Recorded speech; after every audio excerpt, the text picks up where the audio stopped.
Ada seorang orang soleh, Bapak Ibu sekalian, kisah berhubungan dengan keluh kesah kepada Allah. Orang miskin, anaknya 4-5 orang, susah hidupnya. Kisah dulu, kisah klasik. Dia lagi duduk, istrinya hidangkan makan, makan pas-pasan antara dia, istri sama anak-anaknya 5 ini. Orang miskin, susah hidupnya. Ada yang ketuk pintu malam-malam, begitu ketuk pintu dibuka, dia suruh istrinya buka. Buka, ternyata orang miskin yang lain minta makanan. Orang miskin yang lain minta makanan. Maka istrinya lihat ke suaminya, apa perintahnya nih? Suaminya bilang kasih aja. Semuanya dikasih, karena kalau dibagi dua nggak cukup. Orang miskin tuh bawa anaknya banyak, nggak cukup makanan. Lalu kemudian istrinya sama suaminya, suami istri orang beriman kepada Allah, tahu. Ya sudah, sabar. Tapi subhanallah, beberapa saat kemudian, kalau kita beberapa jam kemudian lah, menjelang malam hari, lebih gelap ya, sudah mulai masuk pertengahan malam, jam 12 malam, mereka kelaparan semua. Istrinya bilang, anak-anaknya nangis, saya lapar, kamu juga lapar, anak-anak lapar, bagaimana? Kata suaminya, tenanglah, saya akan coba cari jalan keluar, minta kepada Allah. Istrinya nggak paham suaminya mau kemana. Dia pakai bajunya, baju keluar, kemudian dia keluar pergi ke masjid dekat rumahnya. Malam hari, jam 2 malam gitu. Dia keluar, dia masuk di masjid, lalu dia sholat tahajud. Dan ini sifat orang beriman.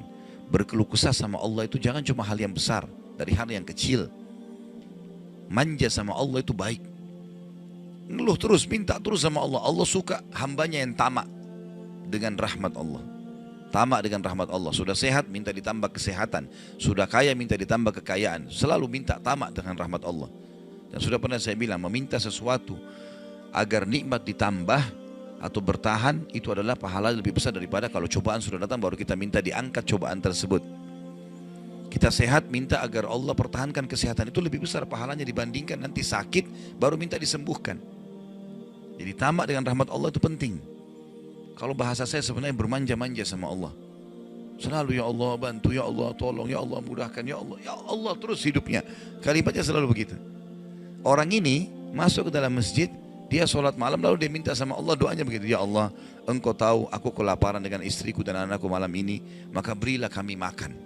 Minta makan sama Allah ya. Maka yang terjadi dalam kisah ini dikatakan ada seorang raja, pemimpin wilayah itu, sudah 1 minggu mau taubat. Sudah seminggu mau taubat.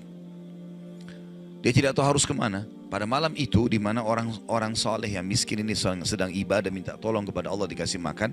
Raja ini gelisah, dia keluar lalu dia bawa 1 kantong uang emasnya.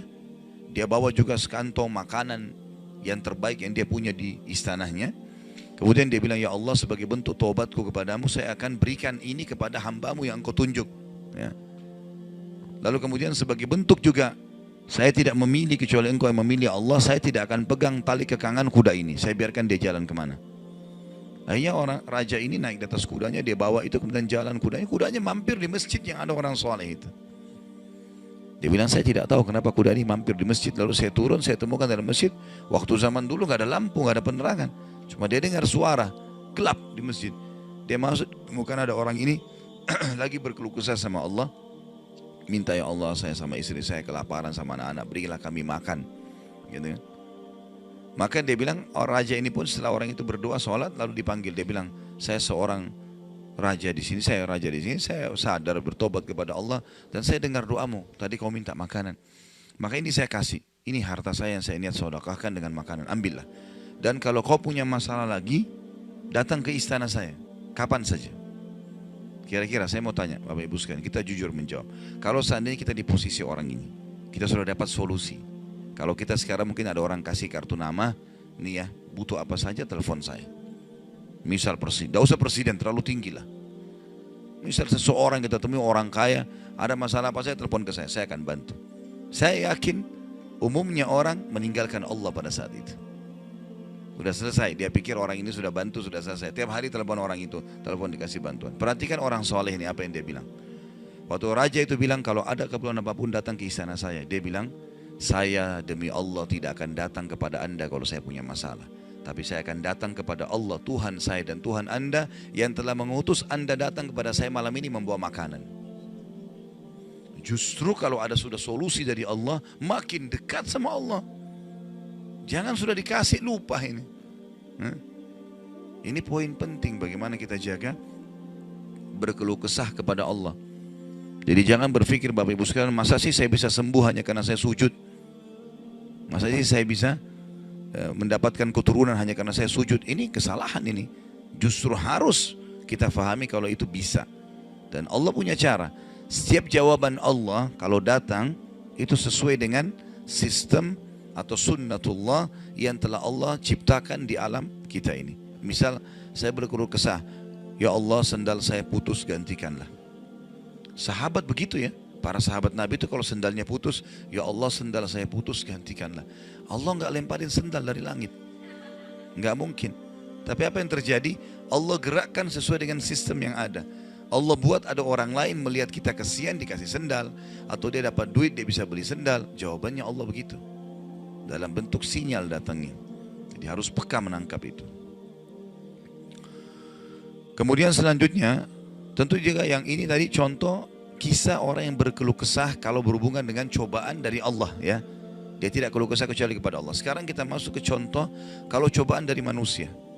Tadi saya bilang orang digunjing, orang dihina, orang difitnah segala macam. Dia tidak balas kebodohan dengan kebodohan. Jangan pelanggaran dengan pelanggaran. Pasangannya selingkuh, dia juga selingkuh. Dua-dua dosa. Dua-dua dihukum sama Allah. Tidak ada urusan sama kita itu. Tidak ada urusan sama kita. Ya. Maka kisahnya seperti misalnya Abdullah bin Abbas radhiyallahu anhu pernah lagi jalan dicaci maki oleh seseorang tanpa sebab ini. Datang tiba-tiba caci maki dia. Ibnu Abbas dengarin saja apa yang disampaikan orang itu. Sudah selesai kata Ibnu Abbas, sudah selesai. Dia bilang iya, orang ini kebetulan lihat Ibnu Abbas pakai jubah baru. Ini kamu itu mentang-mentang sahabat Nabi, kamu itu pakai jubah mahal-mahal segala macam. Hasud, orang hasud gitu. Tiba-tiba bayangin kalau kita lagi naik di mobil orang ketuk kaca. Kamu kenapa pakai mobil baru? Kamu kenapa? Apa urusannya sama orang ini gitu? Mungkin kita marah-marah sama orang ini. Ibnu Abbas diam, didengarin semua, sudah selesai. Karena tidak mungkin tergerak orang ini mengucapkan sesuatu kecuali memang ada sebabnya. Dia biarin, sudah selesai kamu sudah. Baik, dibuka jubahnya, ini ambil hadiah buat kamu. Sampai orang itu malu. Sudah caci maki dikasih hadiah lagi. Dan yang dia sorotin ini adalah jubahnya Ibnu Abbas. Sampai akhirnya menjadi muridnya Ibnu Abbas. Nah, bisa nggak kira-kira kalau orang ketuk kaca mobil, kenapa pakai mobil baru? Ambil deh mobilnya.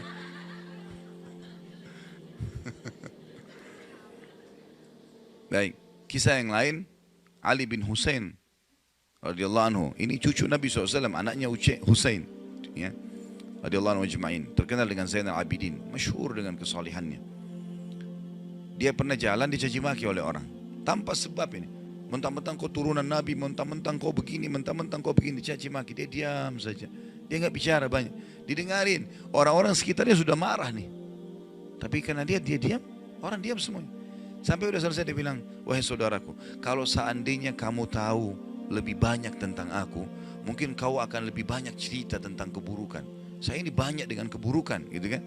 Kemudian dia bilang sama orang di sekitarnya, ada pegang uang, ada bawa duit, kasih orang ini 1000 dirham dan tunjukkan alamat kita. Siapa tahu dia punya hajat. Orang itu jadi tambah malu gitu. Ya. Karena perilaku akhlak yang mulia dan ini yang Islam ajarkan kepada kita. Pada saat kita kepancing emosi, kontrol, tenang, jangan dibalas. Gak ada gunanya itu, gak ada manfaatnya. Hanya akan merusak kejiwaan kita. Kata-kata jadi kasar, hidup kita jadi tidak tenang. Ya. Tapi kalau kita gunakan teori syar'i ini, kita akan tenang, tetap bisa makan, tetap bisa tidur, tetap bisa segala-galanya. Baik, kita berdoa kepada Allah SWT, semoga majelis kita diberkahi olehnya dan dijadikan sebagai tambahan amal kita pada hari kiamat. Dan semoga saja seluruh amal yang pernah kita kerjakan, yang akan kita kerjakan sampai ajal menjelang datang diterima dengan kemahamurahannya. Dan semoga semua dosa yang pernah kita kerjakan sekecil sampai sebesar apapun diganti dengan kemahamurahan Sang Pencipta menjadi pahala.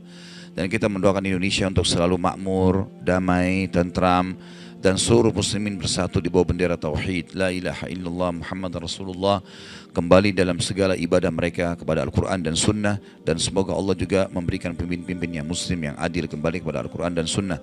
Dan juga semoga Indonesia menjadi contoh bagi negara-negara yang lain. Dan kita selalu mendoakan saudara kita di Palestina, di Syria, di Yaman, di Irak, di Myanmar, di Ahsa, dimanapun mereka berada yang sedang tertindas.